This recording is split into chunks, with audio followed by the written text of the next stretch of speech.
2018 sees the 25th anniversary of the Bangor International Choral Festival. Joining me in the studio today to tell us more are the founder, Roberta Dunlop, and the programme coordinator, Joan Houston.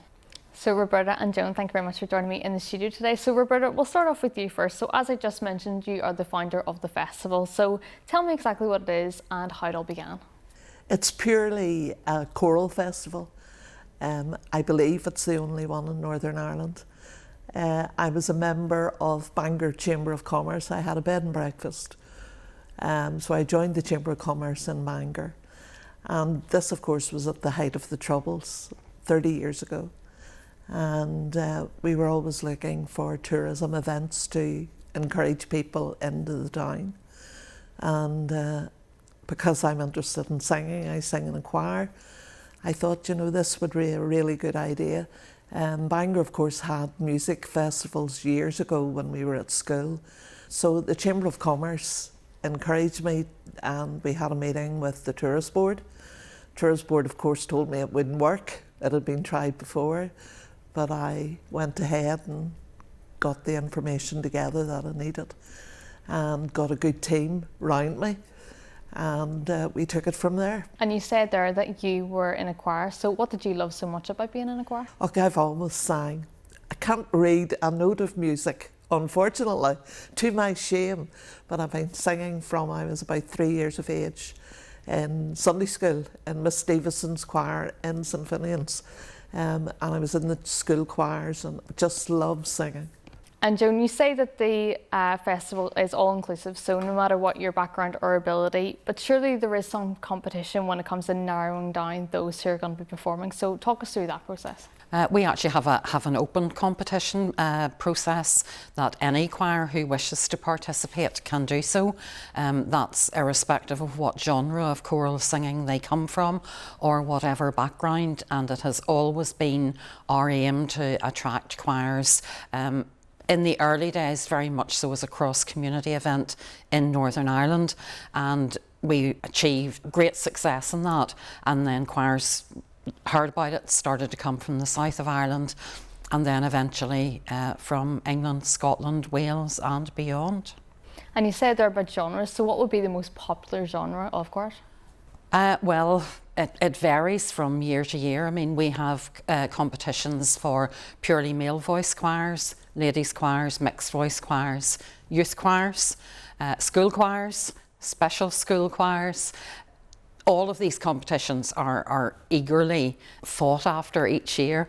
In the evening we have a light entertainment class, which is very, very popular.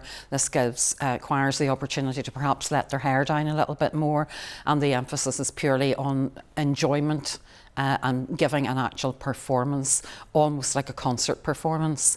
And then our festival culminates on our final evening with our open choral competition, which is usually a smaller number of choirs entering that because it is seen as the premier award.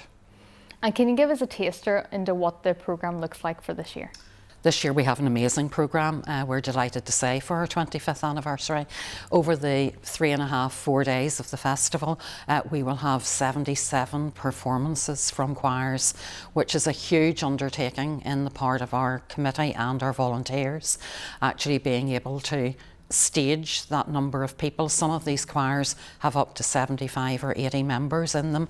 Others have 4 or 6 or 8, but it is a big undertaking to just successfully see that through the 4 days. We have choirs this year, several from the south of Ireland, England, and I believe Scotland as well. We have, for the first time in a number of years, we will have a very good barbershop entry, which has been sponsored by one of our local sponsors. We have 3 large, all ladies as it happens, barbershop groups coming, one from Gateshead, one from Stockport in Cheshire and one from Athlone in the south of Ireland. So I'm sure that will be a very, very fine competition this year. And I'm sure over the last 25 years there have been many highlights, so what have been the most memorable for you? There have been so many highlights, it's virtually impossible to actually pick something out. But I think back in, I believe it was 1995 or 96, we introduced our festival concert, which we hold on the Friday evening, which is completely non-competitive. And it gives the opportunity to choirs to come and sing to an audience in a non-competitive field. Now, Roberta, over the last 25 years, how do you believe the choir community has changed, if at all? Oh, it has. The entry numbers have grown from the first year. The festival was for a day and a half. Now we're 4 days, and we can actually move it to 5 days, but I don't think we could afford it. But because of the emphasis on singing, it's good for your health. A lot of people now are in community choirs, and people are singing because they enjoy it.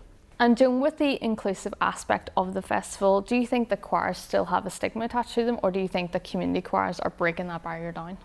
I would certainly say that I think the foundation of community choirs has probably gone quite a way to lose that stigma. And I have to say, even at our festival, we obviously, particularly in our schools sections, have children and young people who come from both sides of the community in Northern Ireland and in the south of Ireland.